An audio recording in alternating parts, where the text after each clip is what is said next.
Bantu banjye ndabakunda, Imana yo ikabakunda cyane kurushaho. Reka ngwibarize iki kibazo. Wigeze kurota ugenda ariko ukabura inzira? Ntabwo nzi aho wajyaga, ushobora no kuba nawe mu nzozi utarabimenyaga, ariko se wigeze kurota ugenda ukabona ubuze inzira? Cyangwa se ukabona urazimiye? Cyangwa se ukabona ubuze aho ugera? Ibi rero icyo ugomba kumenya ni uko atari inzozi zisanzwe, ni uko hari ubutumwa bukomeye bushobora kuba Imana yari irimo kukugezaho, ariko bitewe no kutabimenya ukabyirengagiza. Birashoboka ko izi nzozi utaranazirota, ariko menya ko ni ngombwa kugira ngo uzikurikirane, kuko nuzirota bizatuma usobanukirwa neza utabanje kubaza ngo izi nzozi zavugaga iki. Ese ngubaze, niba warabirose, ibi bishobora kuvuga kuri mu gihe cyo kutamenya icyerekezo, cyangwa se hari amahitamo runaka akomeye uri guhura nayo mu buzima bwawe, akaba ariyo mpamvu ubona inzira zawe zose zifunze? Muri iyi video rero ngiye kukwereka ibisobanuro bigera kuri 20 byimbitse byo kurota ubura inzira, kandi harimo n'igice cya nyuma abantu benshi badakunda kumenya. Komeza rero, icyo nakwingingira ni uko wakomeza ukareba iyi video kugeza ku musozo, kuko ushobora kumenya aho ubuzima bwawe burimo kwerekera, cyangwa se aho ubuzima bwawe burimo kugana. Erega nkuko nabibabwiye, Imana twese iratuganiriza, Imana twese ivugana natwe, ahubwo rimwe na rimwe ni uko akenshi tutamenya uburyo Imana ijya ivuganamo natwe, ariko Imana iba yatubwiye. Reka twinjire mu mwanya wo gusobanukirwa inzozi zacu. Ubusobanuro bwa mbere: kurota ubura inzira. Ibi menya ko bisobanura kutamenya aho ubuzima bwawe bugana. Mu yandi magambo, uri mu buzima budafite icyerekezo. Biragaragara ko nubwo ugerageza, nubwo ukora, nubwo mu nzira zose ucamo, ariko ubuzima bwawe biba bugaragara ko budafite aho bugana. Reka turebe ubusobanuro bwa kabiri. Nurota uri mu nzira utazi, biba bivuze yuko hari confusion mu byemezo ufata. Confusion sinzi ukuntu nabigereranya mu Kinyarwanda, ariko haba harimo confusion mu byemezo byawe ufata. Bishobora kuba ari confusion mu byemezo byawe ufata, kuvuga ngo nawe ufata ibyemezo ariko utari sure yabyo, utari tayari cyane kuri ibyo. Ni ukuvuga ngo haba harimo confusion cyane mu byemezo ufata. Rero niyo mpamvu ushobora kurota rimwe na rimwe uri mu nzira utazi. Nshuti rero mukundwa mwene data muri Kristo Yesu, tugira amateraniro ari fire, ni amateraniro ya deliverance, ni amateraniro yo kubohoka, ni amateraniro Imana iri gukoreramo ibikomeye, ni amateraniro Imana iri guhinduriramo amateka, ni amateraniro Imana iri guhinduriramo ubuzima, ni amateraniro tubonye Imana ikiza indwara zikomeye, ni amateraniro tugira, amateraniro tuyagira kuri Zoom, kuri YouTube, kuri TikTok, ndetse no ku yandi ma social media. Rero ushaka kubana natwe muri aya materaniro, uratwandikira kuri nimero yacu iba yashyizwe muri screen, hanyuma tukaguhereza gahunda yayo, ukaza ukabana natwe. Reka turebe ubusobanuro bwa gatatu. Ushobora kuba warageze ukarota ugenda ukazimirira mu mujyi. Uri mu nzira uragiye, ariko ubonye urazimiriye mu mujyi.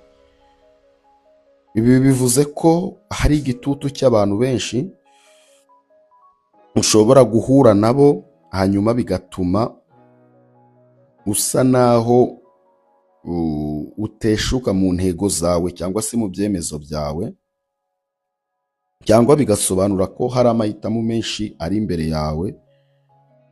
Ikindi bikavuga ko utajya umenya gufata icyemezo runaka, ntabwo uri responsable ku byemezo runaka.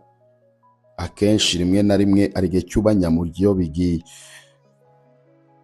Ibyo byose rero nibyo tugomba gusengera kugira ngo bihinduke. Reka turebe ubusobanuro bwa kane. Kurota ubura inzira mu mwijima. Ukaba urimo kugenda, wajya kubona ukabona umwijima uraje, ushatse inzira ukayibura. Ibi biba bivuze yuko hari inzitizi zaje mu buzima bwawe z'abadayimoni, zahishe ibisubizo byawe. cyangwa se kuri mu bibazo, ko hari imbaraga z'ibibazo, hari umwuka w'ibibazo ushaka kwinjira mu nzira yawe, mu rugendo rwawe rw'ubuzima. Reka nze nshimira abantu bose bakoze subscribe, Imana ibahe umugisha. Nawe utarabikora ndatekereza ko ari uko igihe kitari cyagera. Hanyuma ndagusabye niba ukurikiranye natwe, ubanye natwe, ujye ukanda iyo like biba bivuze ko ibintu byacu wabikunze, biduha motivation yo gukomeza gusohora n'izindi nzozi zitandukanye, gusobanura n'izindi nzozi zitandukanye. Hanyuma reka dukomeze, ariko ikiza cya subscribe ni uko n'izindi nzozi zose dushyizeho uzibona mu ba mbere. Reka turebe ubusobanuro bwa gatanu. Kurota ubura inzira ariko ugakomeza ukagenda.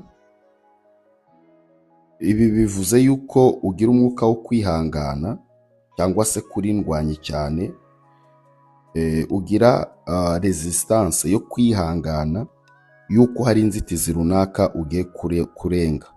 Reka turebe ubusobanuro bwa gatandatu. Kurota ubura inzira ariko ukagira ubwoba. Ibyo biba bivuze yuko hari stress runaka ziri ku buzima bwawe, kandi bivuze yuko hari amablokage ari mu buzima bwawe, kandi ayo mablokage agutera ubwoba bw'ubuzima bw'ejo hawe hazaza. Ubusobanuro bwa karindwi. Kurota ubura inzira ariko nyuma ukaza kuyibona, cyangwa se kurota ubura inzira ukayibona nyuma. So bivuze yuko hari imbaraga Imana igiye kugushyiraho zo gushaka ibisubizo no kubibona mu gihe cy'amaherezo. Mu yandi magambo bivuze ko nubwo hari intambara runaka urimo gucamo, ariko bitinde bitebuke ko uzabona intsinzi. Uri ku busobanuro bwa munane. Kurota ubura inzira mu ishyamba. Ibyo biba bivuze yuko uriho umwuka wo gucika intege ndetse no gutakaza icyerekezo mu buzima. Iki kintu ni ikintu kibi cyane. Niba warabirose ukwiye kubisengera, kuko desite yawe, icyerekezo cyawe cy'ubuzima, abadayimoni baracyangije. Ubusobanuro bwa 9. Kurota ubura inzira mu rugendo. Wari uri mu rugendo rw'ubuzima, biba bivuze yuko ari impinduka mbi zigiye kuza mu nzira yawe zitunguranye, mu nzira yawe y'ubuzima zitunguranye. Uvuga ngo icyerekezo cyawe kigiye guhagarara. Ushobora kuba wari uri mu kazi ukaba ugiye kukavaho, ushobora kuba nyine hari ibintu bigiye kwinjira mu buzima bwawe kandi bitunguranye. Ubusobanuro bwa 10. Kurota ubura inzira ariko ukabona hari umuntu urimo kugufasha kugira ngo uyibone. Iba bivuze yuko niba hari intambara runaka urimo kurwana nayo, udakwiye kuyirengagiza, ahubwo ko ukeneye ubufasha bwo mu buryo bw'ibitekerezo, ukeneye ubufasha bwo mu buryo bwa finance. Hari ukuntu umuntu abaho ariko ukabona ni nyamwigendaho, adashaka kuvuga ibibazo bye, uteka ukabona abashaka kwirwanaho gusa, nyine ni umuntu uri aho. Rero iyo urose ibi bintu ukabirota muri ubu buryo, biba bivuze ko ukeneye ubufasha. Ntabwo ukwiye kuba nyamwigendaho, ahubwo haba hari inama ukeneye mu buzima. Biba bivuze yuko hari ahantu uzagera runaka, impamvu wabuze inzira, yuko inzira yawe izaboneka, ariko ko hari undi muntu runaka uzabigiramo uruhare. Reka turebe ubusobanuro bwa 11. Ushobora kurota ubura inzira ariko n'abandi. Ukabona uwo uri kumwe n'abandi mu buzinzira. Ibi biba bivuze yuko hari confusion cyangwa ibibazo by'umuryango, cyangwa se ibibazo by'inshuti, cyangwa se ko hari ibintu bihuriweho bitari kugerwaho, usangiweho n'abandi. Nubwo uri mu bibazo ko atari we wenyine, ahubwo ko ibyo bibazo birimo no mu muryango cyangwa se ko mu nshuti hari ibintu musangiye runaka. Ubusobanuro bwa 12. Ushobora kuba wararose uba urimo kubura inzira mu mujyi utamenyereye. Ibi biba bivuze yuko hari ubuzima bushya runaka ugiye kwinjiramo, ariko ko utazabugiriramo amahirwe, cyangwa bigasobanura ko hari impinduka zikomeye zigiye kuba mu buzima bwawe ariko zizamanza kugucanga. Ubusobanuro bwa 13, ushobora kurota ubura inzira warangiza ukabona ugarutse aho watangiriye. Ibi biba bivuze ko ushobora gusubira inyuma mu buryo bw'ibyemezo. Ni ugusubira inyuma mu buryo bw'ibyemezo, ni ukuvuga ngo mu ntambwe wari warateye hari umwuka ugusubiza inyuma, iteka uhora ugusubiza ku itangiriro. Ubusobanuro bwa 14, ni ukurota ubura inzira ukanga gukomeza.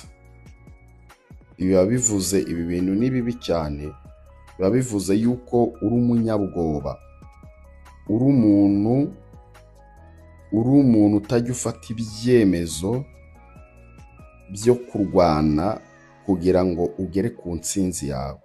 Ubu buzima tubamo twese biba bisa n'urugamba, biba bivuze ngo ibintu byose uzabigeraho ari uko urwanye, ariko wowe uri umunyabwoba ndetse uri umwe mu bantu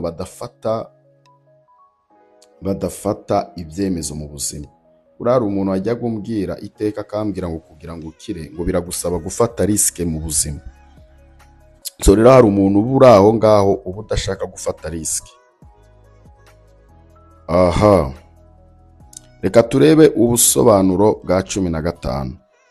Kurota ubura inzira ukarira. Biba bivuze yuko uri mu mwuka wo kwiheba, ikindi bigasobanura ko ufite stress ikomeye. Kurota ubura inzira ariko ukabona urimo uratekereza cyane, biba bivuze ko ari ibitekerezo overthinking. Ni ukuvuga ngo ni ibitekerezo ndengakamere biri muri wowe. Kurota ubura inzira mu gihugu cy'amahanga, ibi biba bivuze ko ufite umwuka wo kutumva neza impinduka nshya zose zibaye mu buzima bwawe.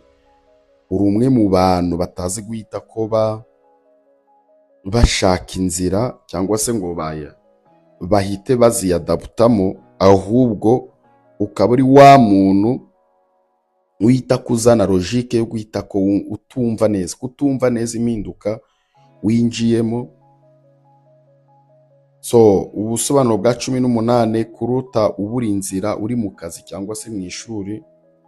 Ibyo biba bisobanuye yuko hari igitutu runaka cy'inshingano zikuriho, ndetse ko hari amahirwe y'akazi, amahirwe y'ishuri, hatabayeho gusenga bishobora guhagarara. So ubusobanuro bwa 19, ushobora kurota ubura inzira ikujyana ariko ukabona ikimenyetso runaka. Ibyo biba bivuze ko hari ubuyobozi runaka. Ubuyobozi, iyo tuvuze ubuyobozi ntabwo mvuga umuyobozi ahubwo tuba tuvuga direction. Haba hari direction nshya mu buzima bwawe, haba hari icyerekezo gishya kigiye kubaho mu buzima bwawe. Reka turebe ubusobanuro bwa 20 kugira tugere ku musozo. Nurota wabuze inzira wakanguka ukabona ugakanguka ugatekereza cyane, ubu ari ubutumwa Imana iguhaye bwo gusubira ku cyerekezo cyawe nyacyo.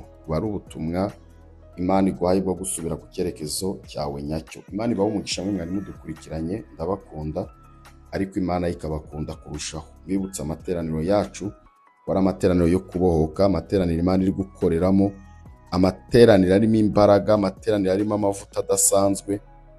Karibu, ndabakunda, Imana ikabakunda cyane. Shalom.